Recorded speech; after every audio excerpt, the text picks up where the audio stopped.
नमस्कार। लक्ष्मण धारा education platform में आप सभी का स्वागत है। प्यारे साथियों, अपन क्लास 12th की हिस्ट्री को लेकर के पिछले कई दिनों से बातचीत कर रहे थे, जिसमें अपन ने भारतीय इतिहास के कुछ विषय भाग 1 को पूरी तरीके से कंप्लीट कर लिया है। अगर अभी तक आपने वो वीडियो नहीं देखे हैं तो अभी चैनल को सब्सक्राइब करके आप जैसे ही चैनल के अंदर जाएंगे तो होम के पास वीडियो के पास में प्लेलिस्ट का ऑप्शन दिखेगा। वहाँ आप प्लेलिस्ट चेक करोगे तो आपको सारे वीडियोस और प्लेलिस्ट क्रमानुसार मिलेगी, जिसके अंदर भारतीय इतिहास के कुछ विषय भाग 1 के नोट्स एंड एमसीक्यू प्रश्न पूरी तरीके से अपलोड कर दिए गए हैं। तो आप पहले उन्हें देख लीजिए, इसके बाद में आप भारतीय इतिहास के कुछ विषय भाग 2 को देख लीजिए, जिसकी प्लेलिस्ट भी आपको प्लेलिस्ट में अवेलेबल होगी। और आज अपन इस वीडियो के अंदर आपकी क्लास 12th के भारतीय इतिहास के कुछ विषय भाग 2 के जो चैप्टर संख्या 6 हैं उसकी बातचीत करने वाले हैं। और चैप्टर संख्या 6 के अंदर अपन बात करेंगे एमसीक्यू प्रश्नों की, जिसके अंदर आपके 90 इंपोर्टेंट एमसीक्यू प्रश्न होंगे और इन 90 एमसीक्यू प्रश्नों की पीडीएफ भी आपको मिलने वाली है। तो पीडीएफ आपको कैसे मिलेगी? इन वीडियो के डिस्क्रिप्शन बॉक्स तथा कमेंट सेक्शन के अंदर पीडीएफ का लिंक दिया हुआ है।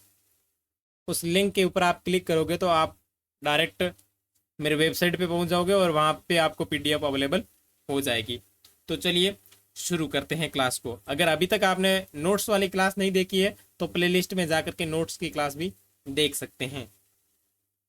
ओके, पहला प्रश्न है शेख मोइनुद्दीन चिश्ती, और आपका जो चैप्टर संख्या 6 है उसका नाम है भक्त यानी भक्ति सूफी परंपराएं। इससे रिलेटेड ही आपके ये टोटल 90 इंपोर्टेंट क्वेश्चन है, जिनकी बातचीत अपन इस क्लास में करने वाले हैं। तो चलो एक एक करके शुरू करते हैं।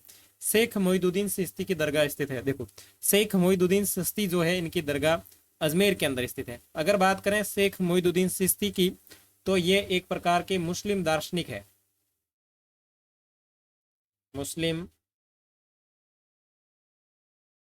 दार्शनिक यानी अपने यहाँ गुरु संत किस तरीके से होते हैं तो उसी तरीके से मुस्लिम संप्रदाय के अंदर ये मुस्लिम दार्शनिक हैं। ठीक है, इन्हें गरीब नवाज भी कहा जाता है। गरीब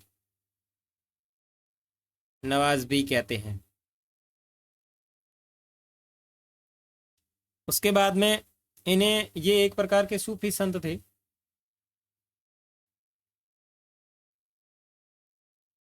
और 1195 ईस्वी में ये भारत आए थे।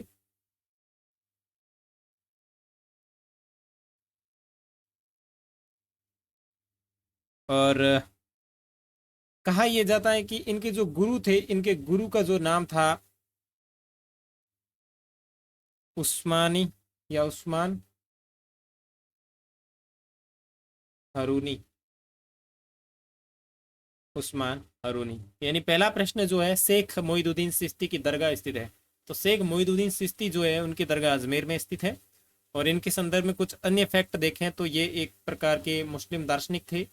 इन्हें गरीब नवाज भी कहा जाता है। ये सूफी संत थे।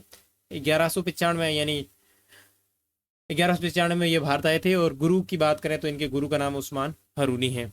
नेक्स्ट, उत्तरी भारत में भक्ति आंदोलन का आरंभ किस संत ने किया?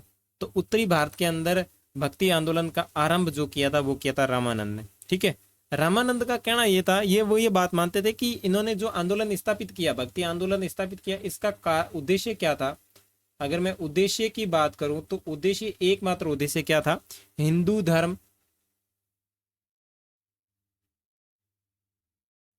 धर्म व समाज में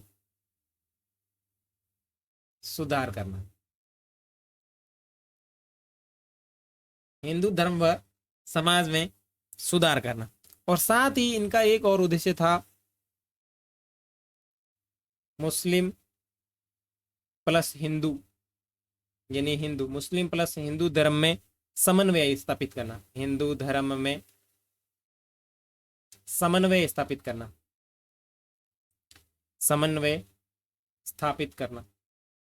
देखो, अपन ने नोट्स के अंदर पढ़ा था कि भक्ति आंदोलनों की शुरुआत क्यों हुई? क्योंकि मुस्लिम धर्म भारत में जब आया तो उन्होंने हिंदू धर्म के साथ में खिलवाड़ करके अपने धर्म का प्रचार किया। ये बात सिंपल है कि प्रत्येक धर्म को अपने धर्म का प्रचार करने की इजाजत है, लेकिन उन्होंने प्रचार प्रचार के लिए हिंदू धर्म के ऊपर जो अत्याचार किए या फिर लोगों को जबरन धर्म परिवर्तन करवाया गया, इस बात से लेकर के कहीं ना कहीं उस समय थोड़ी स्थितियां बिगड़ी हुई थी। तो उत्तरी भारत में जो भक्ति आंदोलन के जनक रामानंद जी थे, उन्होंने जो आंदोलन शुरू किया, इसके पीछे ये उद्देश्य थे।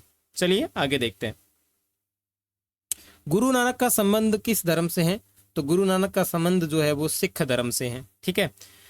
और ये सिखों के प्रथम गुरु थे। गुरु नानक जी की बात करें तो इनकी बात करें तो ये गुरु नानक जी जो थे सिखों के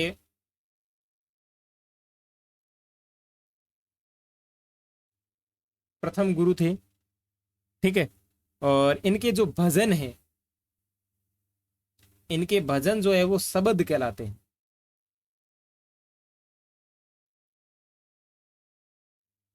इनके भजन शबद कहलाते हैं। और अंगद अंगद जो है वो इनके अनुयायी थे, या फिर यूं कहें कि गुरु नानक के बाद में अंगद जो है वो इनकी गद्दी पर बैठे थे, ठीक है। प्रश्न संख्या 4, निम्नलिखित में महिला संत थी। देखो, निम्नलिखित में से महिला संत कौन थी? मीरा भी महिला संत थी, अंडाल भी महिला संत थी, और कराई कलिया भी महिला संत थी। अगर इनमें बात करूं, मीरा की बात करूं तो ये कृष्ण भक्ति से संबंधित है, कृष्ण भक्ति। अंडाल की बात करूं तो ये आपके अलवार संत, ठीक है। अ से अंडाल और अलवार, ये अपने आप ध्यान रखना आपको। अलवार, नैनार और अलवार दो तरह के आपके भक्ति संप्रदाय थे।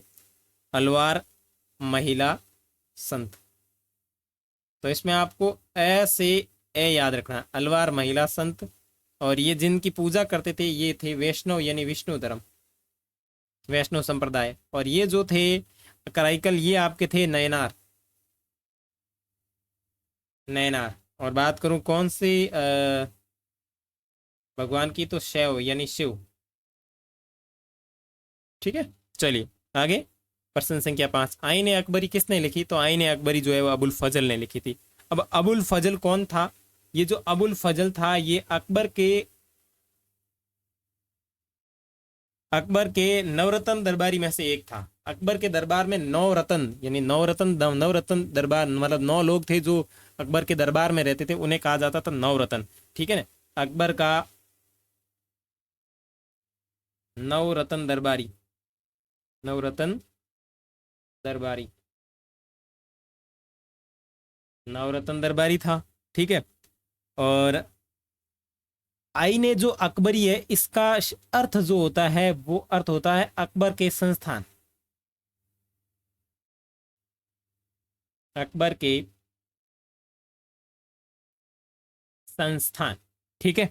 और आगे मैं बात करूं, ये जो थे अकबर के संस्थान, और ये अकबर आईने अकबरी जो लिखी गई थी, और ये जो जानकारी देती है तो अपने को ये 16वीं सदी की जानकारी देती है, 16वीं शताब्दी की जानकारी। उम्मीद करता हूँ आपको चीज़ें अच्छी लग रही होगी। तो अच्छी लग रही है तो अगर आप चैनल के ऊपर नए हैं तो इसको सब्सक्राइब कर लीजिए, ताकि आगे आने वाले अपडेट्स आपको मिलते रहे, क्योंकि अपन ऑल क्लास 6 to 12 की ऑल एनसीईआरटी की बातचीत करने वाले हैं, जो आपके सभी प्रतियोगी परीक्षाओं के लिए उपयोगी रहेगी। चलिए आगे प्रश्न संख्या 6 की बात करें। तमिल क्षेत्र से संबंधित मणिचकार की 2 विशेषताएं क्या थी? तमिल क्षेत्र जो था वो मणिचकार की इनकी 2 विशेषताएं कौन सी थी? तो देखो, ये शैव धर्म के अनुयायी थे और तमिल में भक्ति गीत की रचना करते थे। ध्यान रखना, ये जो मणिचकार लोग थे, ये एक मणिचकारों का समूह था। ये क्या करते थे? शिव की भक्ति की पूजा करते थे, यानी शिव के बड़े फैन थे, यानी भगवान शिव के ये बड़े फैन थे, यानी उनके अनुयायी थे। और तमिल में इन्होंने एक भक्ति गीत की रचना की है, इसीलिए ये काफी फेमस हुए। जगन्नाथ का शाब्दिक अर्थ क्या होता है? देखो, जगन्नाथ का शाब्दिक अर्थ होता है, भगवान जगन्नाथ जो है उनका मतलब है विष्णु या शिव का अवतार। इसका मतलब है संपूर्ण विश्व का स्वामी, ठीक है। और इनका जो जगन्नाथ जी का जो मंदिर है वो प्रमुख मंदिर है पूरी उड़ीसा, पूरी उड़ीसा में इनका प्रमुख मंदिर बना हुआ है, ठीक है। और भगवान जगन्नाथ जो है वो विष्णु के रूप है, विष्णु के रूप है। और तो इसके बारे में क्या देखें, इतना ही है। भगवान जगन्नाथ को विष्णु का रूप माना जाता है। और पूरी उड़ीसा में इनका मंदिर बना हुआ है, ठीक है। और इनका जो शाब्दिक अर्थ होता है वो होता है संपूर्ण विश्व का स्वामी। मारीची थी, देखो प्रश्न संख्या 8। मारीची जो थी वो एक प्रकार से बौद्ध देवी थी, ठीक है ना। इस तरीके से ये इनका चित्र है, मारीची देवी है ये, ठीक है। ये मारीची देवी का चित्र है। अब यहाँ पे आपको मैं थोड़ी बहुत चीजें बता देता हूँ। देखो ये जो मरीची शब्द है, इस मरीची शब्द का इस मरीची शब्द का संस्कृत भाषा में अर्थ होता है, ठीक है ना। संस्कृत भाषा में अर्थ होता है प्रकाश की किरण, प्रकाश की किरण, ठीक है। और आगे इस शब्द की बात करूं तो इन देवी को भौर की देवी भी कहा जाता है। भौर की देवी, भौर का मतलब सुबह का टाइम जो होता है ना, भौर की देवी भी कहा जाता है, ठीक है। बौद्ध परंपरा में शामिल ये सबसे शक्तिशाली महिला योद्धा थी। मारीची कौन थी? तो बौद्ध परंपरा या बौद्ध देवी थी और सबसे शक्तिशाली योद्धा थी, शक्तिशाली योद्धा भी थी, शक्तिशाली योद्धा भी थी। और तिब्बत में अगर मैं बात करूं तो तिब्बत में इनका एक अलग नाम प्रचलित है। तिब्बत में इनका नाम है ओसर चेन्नम्मा, ओसर चेन्नम्मा। और इस ओसर चेन्नम्मा का मतलब होता है महान प्रकाश, महान प्रकाश की देवी। तो इस तरीके से काफी चीजें आपके सामने आ गई। अपन बात कर रहे हैं मारीची देवी की। मारीची देवी बौद्ध परंपरा के अंदर सबसे शक्तिशाली महिला योद्धा थी। मारीची शब्द का संस्कृत में अर्थ होता है प्रकाश की किरण। इन्हें भौर की देवी भी कहा जाता है और तिब्बत में औसर चेन्नम्मा के नाम से ये काफी प्रसिद्ध है। और इस औसर चेन्नम्मा शब्द का अर्थ होता है प्रकाश की किरण, सॉरी प्रकाश की देवी। और ये जो आपकी चित्र दिख रहा है ये मारीची देवी जी का चित्र है। चलिए आगे देखते हैं। 8वीं से 18वीं शताब्दी तक वैदिक देवकुल के जो 3 देवता पूरी तरीके से गौण हो गए थे वो कौन से थे? तो आपके अग्नि, इंद्र और सोम। और वैदिक परंपरा में ये देवताओं का जिक्र ही मिलता है। जाति के प्रति अलवार और नैनार संतों का था, क्योंकि उन्होंने इसके समर्थन में क्या किया या विरोध में क्या किया? तो इन्होंने विरोध में आवाज उठाई थी। यानी अलवार और नैनार जो थे इन्होंने क्या किया? जाति के प्रति विरोध किया था, ठीक है। आगे अपन अगर बात करें तो अपन देखेंगे नेक्स्ट, मल्लिपार दिव्यम प्रबंधम का वर्णन कीजिए, सॉरी वर्णन किया गया है। ये जो प्रश्न संख्या 11 है इसके अंदर आपका उत्तर होगा तमिल वेद के रूप में। यानी पीरा दिव्य प्रबंधम जो है ये एक प्रकार से तमिल वेद है और इसे तमिल वेद में पंचम वेद भी कहा जाता है, ठीक है। अंजल का सही परिचय क्या है? देखो 12वां प्रश्न जो है, अंजल का सही परिचय अलवार स्त्री, वह अलवार स्त्री। और ये जो अंजल शब्द होता है ना इसका मतलब है हाथ जोड़कर आदर करना, हाथ जोड़कर आदर करना। आगे 10वीं शताब्दी तक जितने अलवार संतों की रचना का संकलन किया गया था उनकी संख्या थी, तो देखो इनकी टोटल संख्या थी 12। अपन ने नोट्स के अंदर बहुत अच्छी तरीके से देखा है। अगर आपने अभी तक नोट्स की क्लास नहीं देखी है तो मैं नीचे कमेंट सेक्शन के अंदर लिंक प्रोवाइड करवा दूंगा, या फिर आप चैनल को सब्सक्राइब करके प्ले लिस्ट में जा करके भी देख सकते हैं। क्लास 12th हमारे विषय भाग 2, ठीक है ना। ये जो आपकी बुक है क्लास 12th की इतिहास की भाग संख्या 2, उसमें आपको मिल जाएंगे नोट्स, ठीक है। आगे दक्कन में चोल शक्तिशाली बने। दक्कन का जो पठार है इसके अंदर शक्तिशाली जो सोल है वो कौन सी शताब्दी में बने? तो 9वीं से 13वीं शताब्दी के मध्य। बसवन्ना नए आंदोलन के चालक थे। बसवन्ना जो थे वो कौन से नए आंदोलन के चालक थे? तो शिव केंद्रित भक्ति आंदोलन के चालक थे। 13वीं शताब्दी में एक नवीन तत्व के रूप में जो इस्लाम धर्मावलंबी बड़ी संख्या में यहाँ पे आई, तो वो कौन सी थी? तुर्क। तुर्क जो है वो 13वीं शताब्दी के अंदर बहुत अधिक मात्रा में अपने यहाँ पे आते हैं। प्रथम शताब्दी में जो व्यापारी समुद्र के रास्ते पश्चिमी भारत में आए थे वे कौन से थे? प्रथम शताब्दी के अंदर वो सारे के सारे जो थे वो आपके अरब व्यापारी थे। इस्लाम का शताब्दी में उदय हुआ वह शताब्दी कौन सी है? तो वो आपके 7वीं शताब्दी है।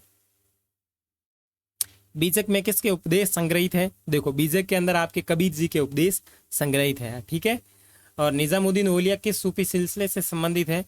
तो ये आपके सिस्ती संप्रदाय से संबंधित है, और ये सिस्ती संप्रदाय के सौते संत थे, ठीक है ना, सौते संत थे। कबीर के शिष्य कौन थे? तो अपने नोट्स के अंदर देखा था, कबीर के किसके शिष्य थे? तो रामानंद जी के शिष्य थे, यानी रामानंद जी इनके गुरु थे, ठीक है। कराईकल अमियार नामक महिला किस भक्ति की थी? देखो कराईकल अमियार ये एक ही महिला का नाम है, अमियार, ठीक है ना, ये एक ही महिला का नाम है, और ये जो है वो आपके शिव से संबंधित है।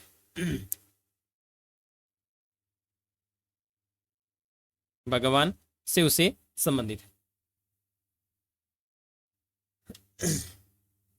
विष्णु को अपना पति कौन मानती थी? देखो विष्णु को अपना पति मानने वाली जो संत है वो है अंडाल है, और मीरा जो है वो अपने कृष्ण को पति मानती थी।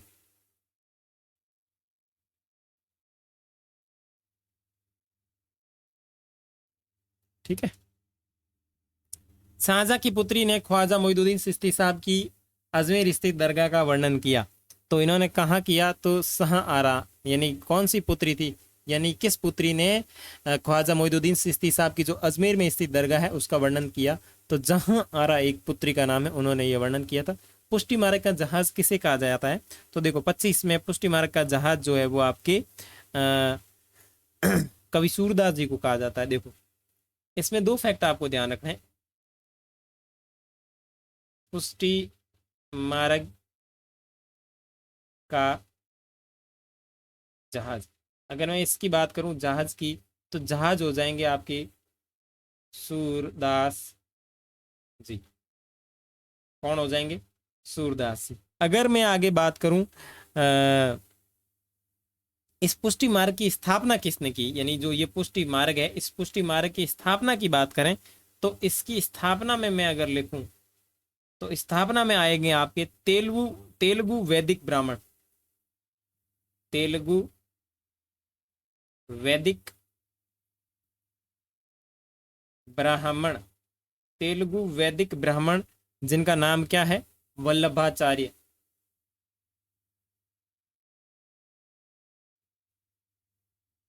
वल्लभाचार्य जी। तो यहाँ आपको दो चीजें ध्यान रखनी है। अगर पुष्टि मार्ग के जहाँ की बात करूं तो आप क्या हो जाएंगे? सूरदास जी। अगर पुष्टि मार्ग की स्थापना की बात करें तो तेलुगु वैदिक ब्राह्मण वल्लभाचार्य जी, जिन्होंने इसकी स्थापना की थी। महाराष्ट्र के संत कौन थे? तो तुकाराम, रामदास, ज्ञानेश्वर, ये सभी के सभी थे। तो 26 में आपका डी राइट हो जाएगा। आगे मैं बात करूं प्रश्न संख्या 27, निम्न में से महिला रहस्यवादी संत थी, तो कौन जो है महिला रहस्यवादी संत थी? तो रबिया। और ये आपको ध्यान रखना है, प्रथम महिला जो है वो प्रथम सूफी महिला संत, सूफी महिला संत थी। ओके। प्रश्न संख्या 27, बलबन की पुत्री का विवाह किस सूफी संत के साथ में किया गया? तो 28 के अंदर जो आपका हो जाएगा वो हो जाएगा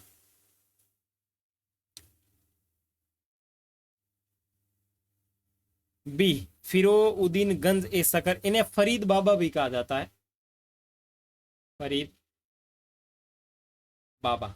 ठीक है। और जो पुत्री जो थी इसकी, जो बलबन की जो पुत्री थी, उस पुत्री का जो नाम था वो था हंजा बारा। हंजा बारा इसकी पुत्री थी और इसकी हो जाएगी पत्नी। ठीक है।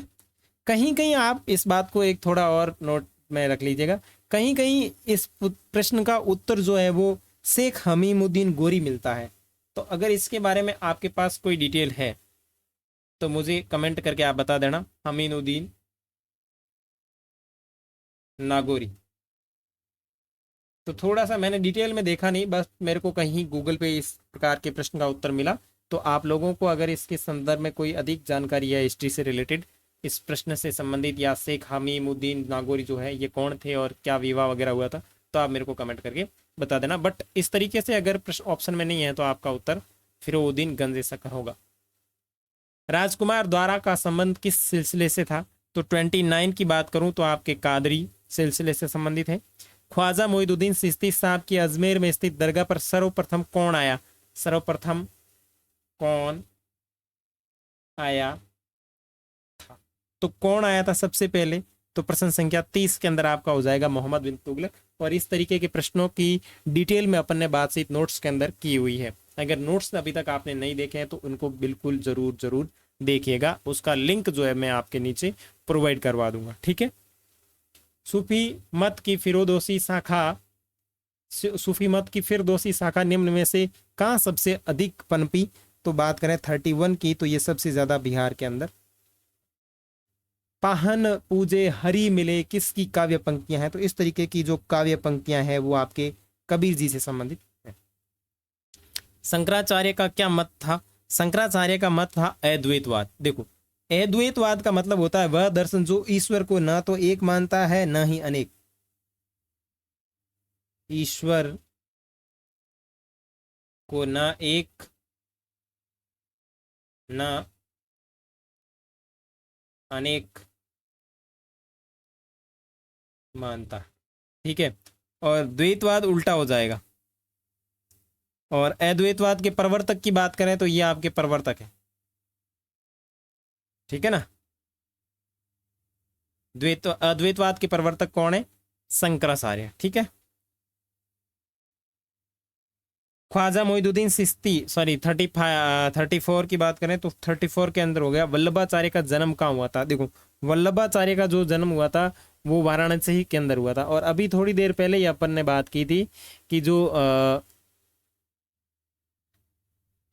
हाँ, कौन से प्रश्न के अंदर अपन ने बात की थी? पुष्टि मार्ग वाले के अंदर। हाँ ओके, वो 28 का प्रश्न था। 28 के अंदर अपन ने बात की थी कि जो पुष्टि मार्ग है, पुष्टि मार्ग का जहाज तो आपके कवि सूरदास जी को कहा जाता है, लेकिन पुष्टि मार्ग की जो स्थापना है वो आपके वल्लभाचार्य ने की थी, ठीक है। नेक्स्ट प्रश्न संख्या 35, शेख कुतुबुद्दीन अख्तियार काकी का संबंध किस सूफी संप्रदाय से है?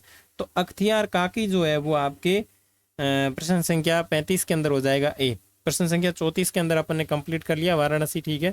शेख कुतुबुद्दीन अख्तियार काकी का संबंध सूफी संप्रदाय से है, तो सिस्ती संप्रदाय से है। और ये ख्वाजा मोइनुद्दीन चिश्ती के उत्तराधिकारी थे। कौन? शेख कुतुबुद्दीन काकी की बात, अख्तियार काकी की बात करूं तो ये काकी जो है वो आपके ख्वाजा मोइनुद्दीन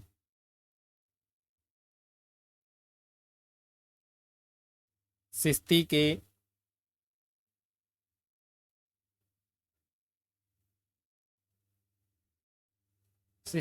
उत्तराधिकारी है, ठीक है। निजामुद्दीन ओलिया की दरगाह कहाँ है? तो आगे बात करें 36, निजामुद्दीन ओलिया जो है उसकी दरगाह जो है दिल्ली के अंदर है। और निजामुद्दीन जो ओलिया है ये कौन है? ये जो है वो आपके शिष्य हैं। किसके शिष्य?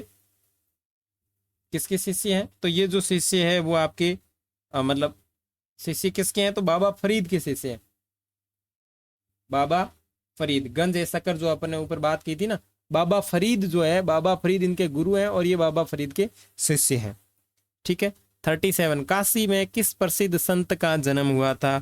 काशी के अंदर वल्लभाचार्य जी का जन्म हुआ था, ठीक है। और औरंगजेब का संबंध किस सूफी सिलसिले से था? नक्शबंद सूफी सिलसिला जो था इससे संबंधित, औरंगजेब से संबंधित था। सुल्तान उल हिंद किसे कहा गया? सुल्तान उल हिंद का मतलब क्या है, या सुल्तान उल हिंद से क्या तात्पर्य है? तो सुल्तान उल हिंद जो है वो आपके कहा गया ख्वाजा मोइनुद्दीन चिश्ती को। बंगाल के प्रसिद्ध संत कौन थे? तो चैतन्य महाप्रभु बंगाल के प्रसिद्ध संत थे।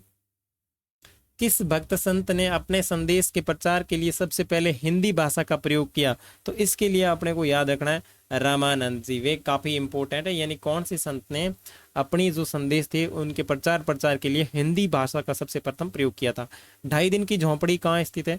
तो देखो, 2.5 दिन की झोंपड़ी की बात करूं तो ये आपके कहाँ पे बनी हुई है? इसने क्या लिखवाया कि 2.5 दिन की झोंपड़ी का निर्माण किसने करवाया? तो आपके ये निर्माण करवाया था कुतुबुद्दीन ऐबक ने। अब पूरी हिस्टोरी देख लो आप इसकी, यानी कहानी क्या है। 1192 के अंदर क्या हुआ था? मोहम्मद गोरी, कौन था? मोहम्मद गोरी। इस मोहम्मद गोरी के कहने पर, मोहम्मद गोरी के कहने पर कुतुबुद्दीन ऐबक, यानी मैंने सीधा एक के ए लिखा है, कुतुबुद्दीन ऐबक ने अजमेर स्थित संस्कृत विद्यालय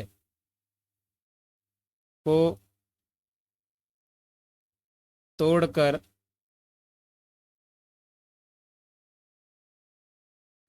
मस्जिद का निर्माण किया।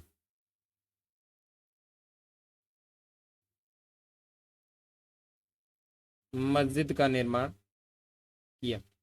और यही मस्जिद जो है वो आपके 2.5 दिन का झोपड़ा कहलाती है। आगे बात करें 43, कुतुब मीनार का निर्माण किसने शुरू किया। देखो कुतुब मीनार के निर्माण के अंदर मैं आपको बात करूं तो ये कुतुब मीनार जो है वो आपके मेहरौली में स्थित है। मेहरौली के जो जंगल है, मेहरौली दिल्ली के आसपास स्थित है, मेहरौली में स्थित, ठीक है। और इसकी शुरुआत की बात करूं तो इसकी शुरुआत की थी कुतुबुद्दीन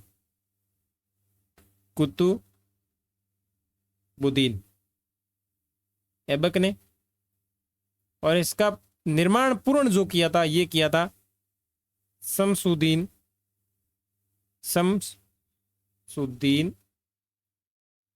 इल्तुतमिश।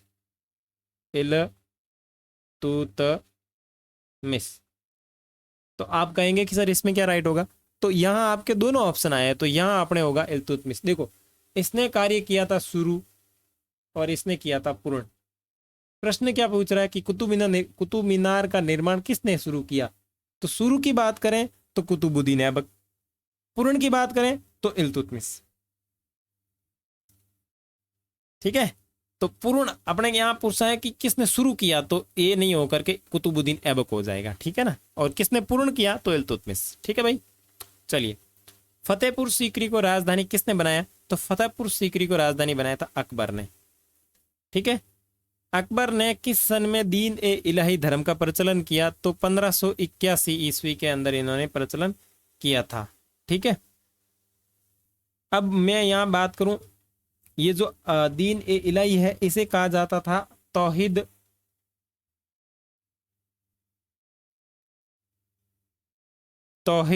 ए इलाही, इसे कहा जाता था तौहीद ए इलाही। और इस शब्द का जो अर्थ है दीन ए इलाही, इसका अर्थ है ईश्वर का धर्म, ईश्वर का धर्म, ठीक है। भारत में मुगल वंश का संस्थापक किसे कहा जाता है, तो भारत में मुगल वंश के संस्थापक के रूप में बाबर को जाना जाता है। और स्थापना की बात करूं तो लगभग 1526 के आसपास, 1526 में मुगल वंश की स्थापना होती है। तलवंडी ननकाना साहिब किसका जन्म स्थान है, तो तलवंडी ननकाना साहिब जो है वो आपके गुरु नानक जी का जन्म स्थान है। संत कबीर का जन्म कहाँ हुआ, तो संत कबीर का जन्म हुआ था आपके वाराणसी में। गुरु नानक के बाद पद पर आसीन हुए, गुरु नानक के बाद उनके पद पर आसीन हुए थे गुरु अंगद। सूफी पंथ का संबंध किस धर्म से है, तो सूफी पंथ का संबंध जो है वो आपके इस्लाम धर्म से है। वीर शैव परंपरा का उद्भव कहाँ हुआ, वीर शैव परंपरा का उद्भव हुआ जो कर्नाटक के अंदर। पद्मावत के रचयिता कौन है, तो मलिक मोहम्मद जायसी ने पद्मावत के बारे में जानकारी लिखी। सिस्ती शहर कहाँ स्थित है, तो सिस्ती शहर जो है वो आपके मध्य अफगानिस्तान के अंदर स्थित है। पूरी उड़ीसा में 12वीं शताब्दी तक आते आते मुख्य देवता, किनको मुख्य देवता को विष्णु के रूप में प्रस्तुत किया गया, तो जगन्नाथ को, ठीक है। और जगन्नाथ का मतलब होता है संपूर्ण जग का स्वामी, संपूर्ण विश्व का स्वामी। आगे सिलसिले का शाब्दिक अर्थ क्या होता है, देखो सिलसिले शब्द का शाब्दिक अर्थ होता है जंजीर, ठीक है। 56 तुर्की मुसलमानों को क्या कहा जाता था, देखो तुर्की मुसलमान जो थे उनको कहा जाता था तुरुस्क, क्या कहा जाता था, तुरुस्क। निम्नलिखित में से कौन शिव के भक्त थे, तो देखो निम्न में से कौन जो है वो शिव के भक्त थे। देखो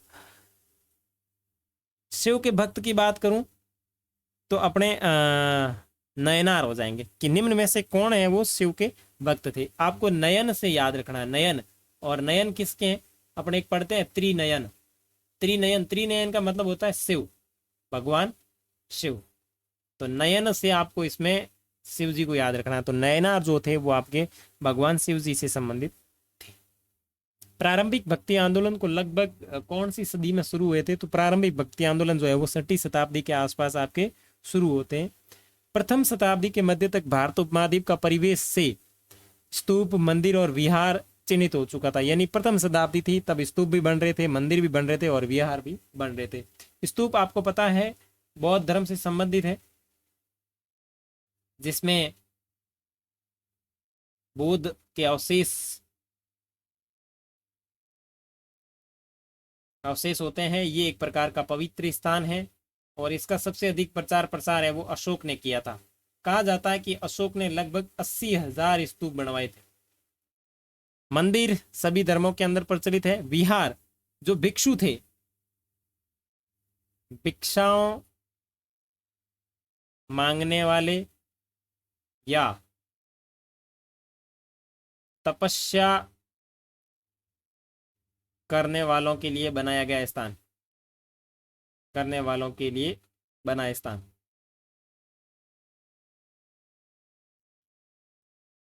ठीक है, विहार कहलाता था। प्रश्न संख्या 60। 12वीं शताब्दी में उड़ीसा के मुख्य देवता जगन्नाथ को किस देवता के रूप में पूजा जाता था या किस देवता का स्वरूप था? तो विष्णु भगवान जी का था। सिखों के 5वें गुरु का क्या नाम है? तो 61 की बात करें तो आपके अर्जन देव। 15वीं शताब्दी के उत्तरार्ध में असम में वैष्णव धर्म के प्रमुख प्रचार प्रचार के रूप में कौन जो है वो आपके सामने आए थे? तो शंकर देव जो है वो आपके असम में उभर कर सामने आए थे। शंकर देव की प्रमुख काव्य रचना है, शंकर देव की प्रमुख काव्य रचना की बात करूं तो आपके है कीर्तन घोष। मीरा ने निम्नलिखित में से किसे अपना एकमात्र पति स्वीकार किया है? तो भगवान श्री कृष्ण को। खालसा पंथ की नींव किसने डाली थी? तो खालसा पंथ की जो नींव है वो आपके 65 में हो जाएगा, गुरु गोविंद सिंह, इन्होंने खालसा पंथ की नींव डाली थी। और ये एक प्रकार से खालसा पंथ जो है वो सैनिक संगठन है।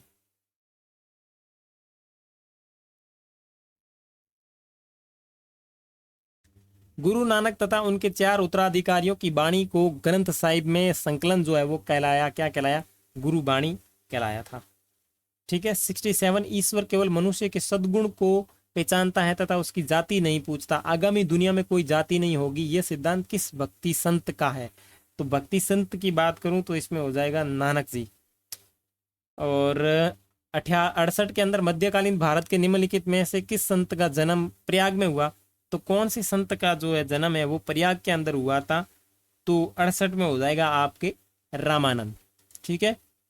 निम्नलिखित में से किसे गरीब नवाज कहा जाता है? तो इनमें जो गरीब नवाज जो आपके कहा जाता है ख्वाजा मोइनुद्दीन चिश्ती जी को कहा जाता है। ठीक है।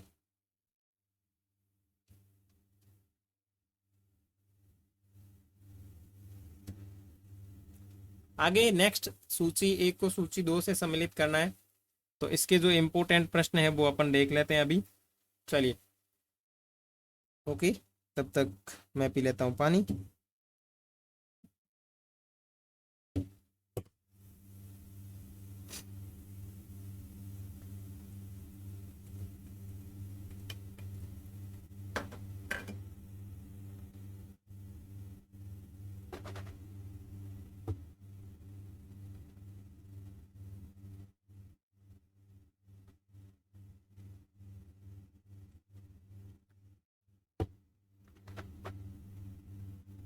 हम्म। आगे अपन बात करें,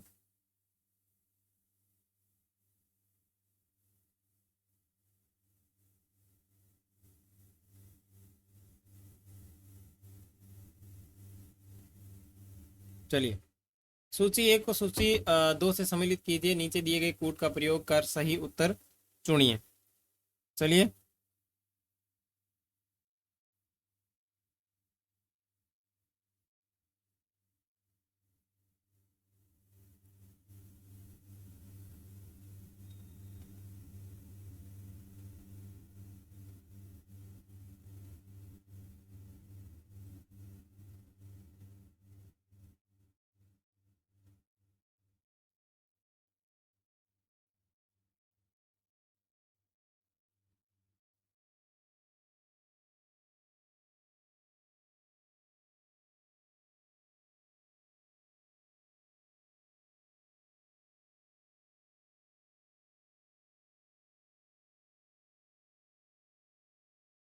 ओके।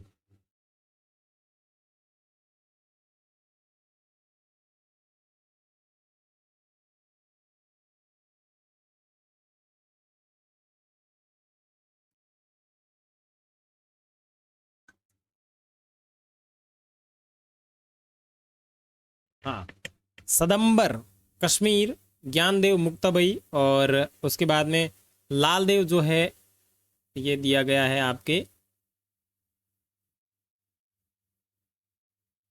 तमिलनाडु, और गेंजू दराज गुलबर्गा। अब इसमें से इनको सम्मिलित करके आपको लिखना है। तो इसमें कौन सा जो है वो किससे संबंधित होगा, तो देखो,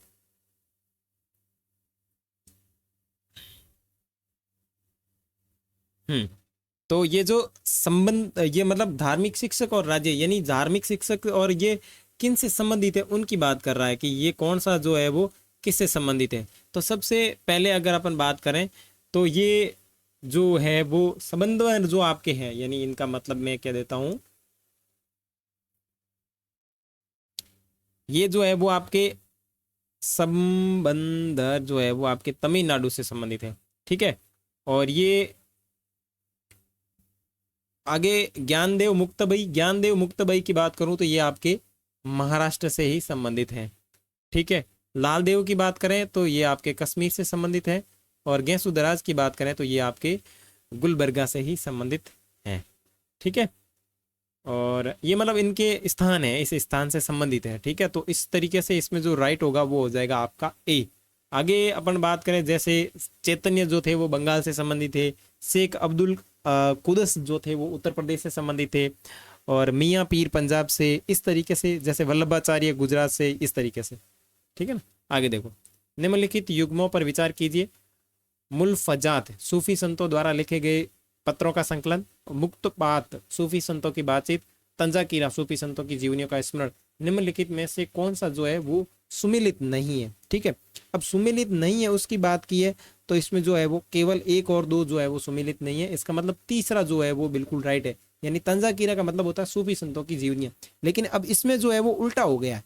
यानी ये जो मुक्त बात है वो तो चला जाएगा इसमें, और ये जो सूफी संतों द्वारा लिखे गए पत्र है वो आ जाएगा इसमें। यानी इन चीजों ने उल्टा दे दिया। मुक्त बात का मतलब होता है, सॉरी, मुल्फुजात का मतलब होता है सूफी संतों की बातचीत, और मुक्तुबात का मतलब होता है सूफी संतों द्वारा लिखे गए पत्र। ठीक है। आगे, निम्नलिखित कथनों पर विचार कीजिए। इनके उपदेशों को भगवती धर्म भी कहा जाता है। इन्होंने भक्ति के लिए कीर्तन तथा सत्संग पर बल दिया। आध्यात्मिक ज्ञान के प्रचार के लिए मठ तथा नामदर जैसे प्रार्थना घरों को बढ़ावा दिया। कीर्तन घोष इनकी प्रमुख काव्य रचना है। उपयुक्त में से निम्न में से कौन सा संत जो ये बातें हैं वो संत से संबंधित है, तो ये सारी की सारी आपके हो जाएगी शंकर देव से संबंधित। और इनकी जो रचना है वो कौन सी रचना, इनकी जो रचना है उसे कीर्तन घोष भी कहा जाता है। ठीक है। उसके बाद में 73, निम्नलिखित में से किसने लेखन कार्य को अधिग्रंथ में स्थान दिया, यानी अधिग्रंथ के अंदर किसने स्थान दिया, आगे बात करें तो आपके हो जाएगा केवल 1 2 3 4, यानी इसमें सब शामिल है। बाबा फरीद, रविदास, कबीर, गुरु तेग बहादुर, मीराबाई, ये सारे के सारे शामिल हैं। ठीक है। और इन सभी की जो धार्मिक काव्यों की जो रचना है, पांचवें गुरु अर्जन देव ने इनको संकलित किया। यानी जो अर्जन देव थे, जो अर्जन देव थे, इन्होंने क्या किया आपको पता है। अर्जन देव ने गुरु नानक जी के जो 4 शिष्य थे, गुरु नानक के जो 4 शिष्य थे, उनकी क्या किया, उन 4 शिष्यों के जो कवियां, जो धार्मिक बातें थी, उनको इकट्ठा करके क्या किया, गुरुबाणी तैयार की। गुरुबाणी तैयार की। ठीक है। और उसके बाद में 10वें गुरु गोविंद सिंह ने 9वें तेंग बहादुर की रचनाओं को इसके अंदर शामिल करते हुए गुरु ग्रंथ साहिब कहा। ठीक है। ये इतनी बात तो हो गई, गुरुबाणी में 4 शिष्य थे। अब उसके बाद में आते हैं 10वें गुरु। ये कौन से गुरु थे, अर्जुन देव, ये तो थे 5वें। ठीक है। उसके बाद में अपने को 9वें और 10वें नंबर के 2 गुरु याद रख रहे हैं। जो 10वें गुरु थे उनका नाम है आपके गोविंद सिंह, गोविंद सिंह। ठीक है। इन गोविंद सिंह ने क्या किया, जो नौवे गुरु थे उनका नाम था तेंग बहादुर। क्या नाम था? तेंग बहादुर। इनकी बातों को इनके इसके अंदर शामिल करते हुए इसका जो नाम रखा वो रखा गुरु ग्रंथ साहिब। गुरु ग्रंथ साहिब। ठीक है, इस तरीके से। और ये गुरु गोविंद जी है, वो इन्होंने खालसा पंथ की नींव डाली थी। तो इतनी सारी बातें आप अपने इसमें नोट कर लीजिएगा जब आपको पीडीएफ मिलेगी, और पीडीएफ का जो लिंक है वो इसके नीचे दिया हुआ है। कबीर के संदर्भ में निम्नलिखित कथनों पर विचार कीजिए। तो कौन सा सही नहीं है? देखो, कबीर ग्रंथावली का संबंध महाराष्ट्र के पंढरपुर के संतों से है। ओके, कबीर ने बीजे की रचना की और इनके लिखे पद आदि ग्रंथ में शामिल किए गए। कौन सा जो है इसमें सही नहीं है?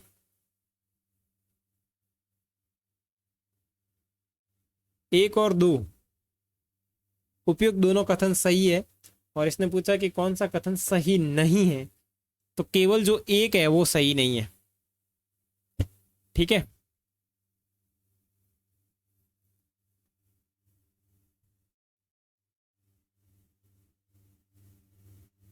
आगे शेख सलीम चिश्ती की दरगाह कहाँ है? तो फतेहपुर सीकरी के अंदर शेख सलीम चिश्ती की दरगाह है। और बाबा फरीद के वंशज शेख सलीम चिश्ती की दरगाह का निर्माण अकबर ने फतेहपुर सीकरी में करवाया था। ठीक है, आगे निम्नलिखित में से कौन सा सूफी संत सुल्तान उल मसेक के नाम से जाना जाता था? उल मसेक के नाम से जाना जाता था, तो ये आपका था निजामुद्दीन ओलिया। ठीक है, सुल्तान उल मसेक का मतलब होता है शेखों का सुल्तान।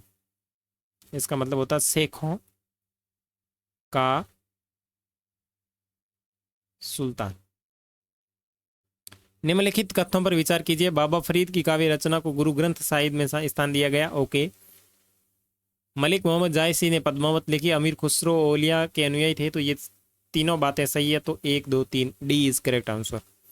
कसफ उल महजूब किसकी रचना है? कसफ उल महजूब जो है वो आपके अबुल हसन उल हुजूरी की रचना है। ठीक है, कसफ उल महजूब इसका मतलब होता है पर्दे वाले बेपर्दगी। इस शब्द का मतलब होता है पर्दे वाले की बे बेपर्दगी। पर्दे वाले की बेपर्दगी। ठीक है, अबुल हसन उल हुजूरी ने की। इसमें तसव्वुफ के मायने तथा इसका पालन करने के लिए सूफियों के बारे में वर्णन किया गया है। और हुजवरी को, ये जो हुजवरी है, इसको दाता गंज बख्श के रूप में भी जाना जाता था। इसे कहा जाता था दाता गंज बख्श। ठीक है, और इसकी जो दरगाह है इस दरगाह को कहा जाता है दाता दरबार। तो इस तरीके के जो चीजें हैं वो इससे संबंधित है। आगे, भारत में महान एवं लघु परंपराओं के संदर्भ में निम्नलिखित कथनों पर विचार कीजिए। रॉबर्ट रेडफील्ड द्वारा सर्वप्रथम इन शब्दों का प्रयोग किया गया। इसमें कृषक समाज को आर्थिक आचरणों का वर्णन दिया गया। ओके, महान और लघु परंपरा में परिवर्तन पारस्परिक आदान प्रदान के कारण हुए, तो इसमें आपका हो जाएगा डी, यानी तीनों बातें बिल्कुल सत्य है। निम्नलिखित कथनों पर विचार कीजिए। शेख फरूद्दीन गंज सकर की दरगाह अजोधन में है। अकबर ने शेख सलीम चिश्ती की मजार पर पहली इमारत का निर्माण करवाया था। निम्न में से कौन सा कथन सही है? केवल और केवल एक जो है वो बिल्कुल सही है। मोहम्मद बिन तुगलक पहला सुल्तान था जो मोइनुद्दीन चिश्ती की दरगाह पर आया था।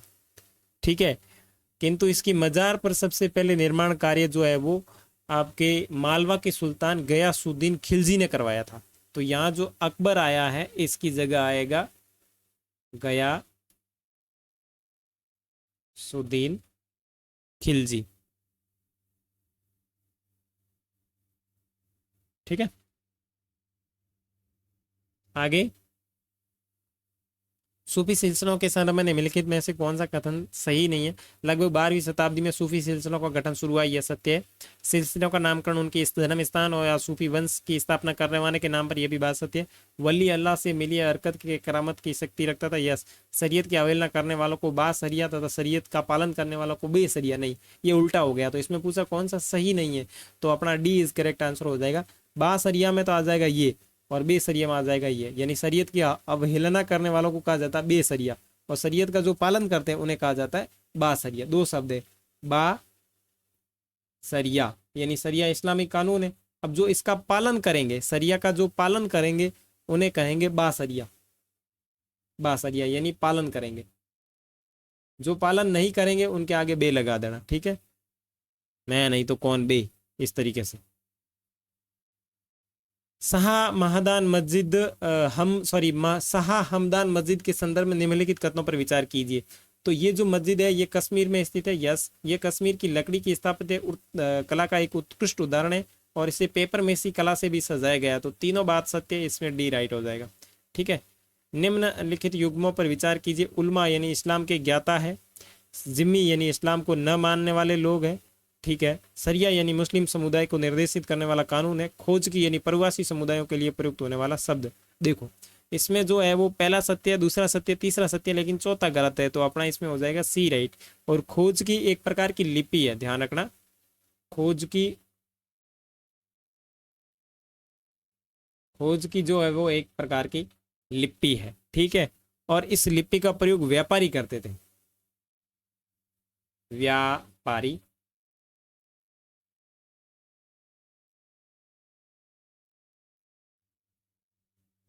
व्यापारी क्या करते थे, इसका प्रयोग करते, ठीक है।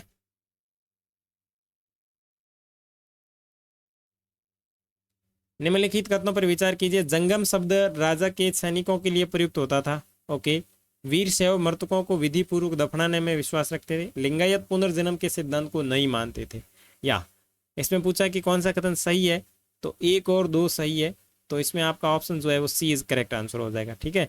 लिंगायत जो है वो पुनर्जन्म के सिद्धांत, देखो इसने क्या है कि लिंगायतों की जातीय अवधारणा को समुदायों को दूषित करने की ब्राह्मणी अवधारणा का विरोध किया, और पुनर्जन्म के सिद्धांत पर भी प्रश्न उठाया। सामाजिक व्यवस्था में गौण पाने वाले इसमें शामिल है। अतः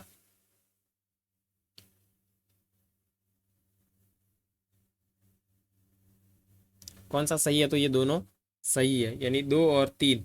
okay okay okay okay, sorry ये गलत है, 2 और 3 गलत है, इस मतलब सही है, तो दूसरा और तीसरा सही है, और इसका मतलब हो जाएगा सी करेक्ट है। यानी जंगम शब्द, देखो जंगम शब्द जो है इसका मतलब राजा के सैनिकों के लिए नहीं हुआ था, इसका शब्द हुआ था भिक्षुओं के लिए। जंगम शब्द का मतलब जो है वो है यायावर भिक्षु, यायावर, यायावर भिक्षु।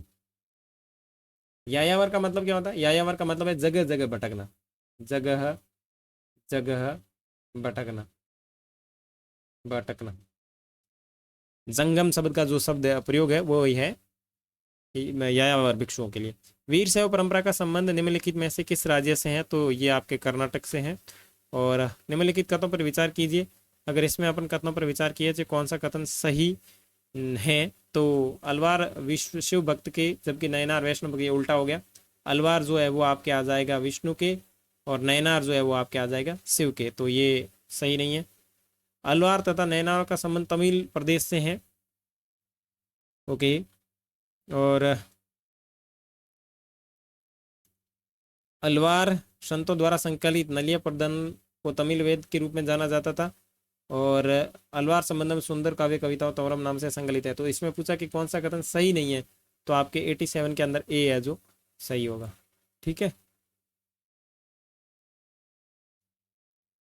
उसके बाद 86 पीछे रह गया था। निम्नलिखित कथनों पर विचार कीजिए। तमिल भक्ति रचनाओं का एक मुख्य विषय वस्तु बौद्ध जैन तथा जैन धर्म का विरोध था। शैव वैष्णववाद तथा अन्य धर्मों के मध्य राज्य के अनुदानों को लेकर प्रतिस्पर्धा थी।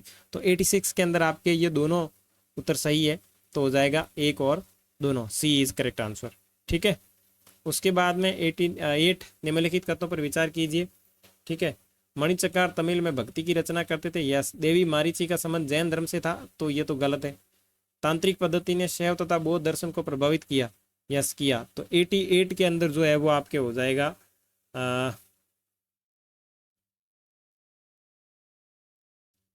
कौन सा पूछा है कि कौन सा सही नहीं है, सही नहीं है, तो नहीं है तो आपके हो जाएगा 2, यानी केवल बी।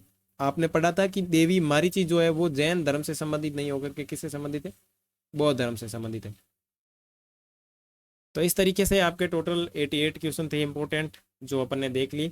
आगे अपन नेक्स्ट सबसे पहले 7वें अध्याय के जो इम्पोर्टेंट नोट्स हैं उनकी बातचीत करेंगे और उसके बाद में अपन बात करेंगे आपके MCQ प्रश्नों की। तब तक के लिए बाय बाय। चैनल के ऊपर नए हैं तो इसको सब्सक्राइब जरूर करें।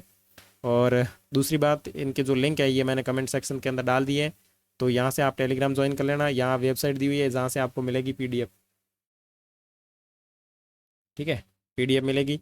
और फिर आप यहाँ पे भी मुझे सपोर्ट कर सकते हैं और अन्य किसी प्रकार की प्रॉब्लम आ रही है तो आप मुझे केवल और केवल व्हाट्सएप ही कर सकते हैं। मिलेंगे अगले वीडियो में, तब तक के लिए बाय बाय।